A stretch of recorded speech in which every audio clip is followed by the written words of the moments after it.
ഞങ്ങൾ ദീദിൻ്റെ ഇട പോയിട്ടുണ്ടായി. അപ്പോൾ കട ചെമ്പരിക്കി വെച്ചിട്ടുണ്ട്. അപ്പോൾ ഞങ്ങൾ ചില്ലേ നാളെ എല്ലാവർക്കും ചെമ്പരിക്കി വെച്ചിട്ട് പോവാം. പക്ഷെ എൻ്റെ മോന് അപ്പോൾ അത് കേട്ട് സ്റ്റിച്ച് അപ്പോൾ തുടങ്ങി പോവാല്ലേ. അങ്ങനെ മയൊന്നും ഇല്ലാത്തതുകൊണ്ട് അങ്ങനെ എന്നെ പോയതാണ്. ആർക്ക് തുമ്പക്ക് കട കയറേണ്ടിയില്ല. അങ്ങനെ അടുത്തവിടെ ഒരു പാനിപ്പൂരി പാനിപ്പൂരി അതെന്ന് തോന്നിട്ട് കുറേ ടൈമായി. എന്തേക്കും കയറിൻ്റെ വരാലായി പോണ്ടാറ്റോന്ന് കരുതുന്നത് കൊണ്ട് ജസ്റ്റ് ഫ്ലാഷ് ഓൺ ആക്കിയിട്ട് ഓനെ വെള്ളത്തിലെല്ലാം കളിപ്പിച്ച് ആടെ കുറേ ടൈമായി അവിടെ തന്നെ.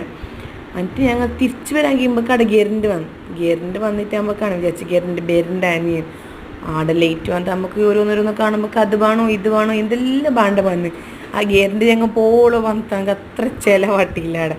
പിന്നെ അവിടെ പണ്ടത്തെ എല്ലാം മുട്ടായില്ല, അതിന് ഇന്നൊരു പിടിയുണ്ട് എന്തെല്ലാം പണ്ടെല്ലാം നമ്മൾ സ്കൂളൊക്കെ പോകുമ്പോഴുണ്ട് അങ്ങനത്തെ നല്ല മുട്ടായിണ്ട്. പിന്നെ വരുമ്പോൾ കാറ് പാർക്കിങ്ങിൻ്റെ അടുത്ത് എനിക്ക് ഈ റൈഡ് കണ്ട അപ്പോൾ അതിൽ കയറണമല്ലോ അതിലെല്ലാം കയറ്റിയിട്ട് പിന്നെ ഞങ്ങൾ ഫുഡെല്ലാം കഴിക്കാൻ പോയി. നല്ല മന്തിയാണ്, നല്ല ടേസ്റ്റ് ഉണ്ടായി. അങ്ങനെ ഫുഡെല്ലാം കഴിച്ചിട്ട് ഞങ്ങൾ തിരിച്ച് പോയി.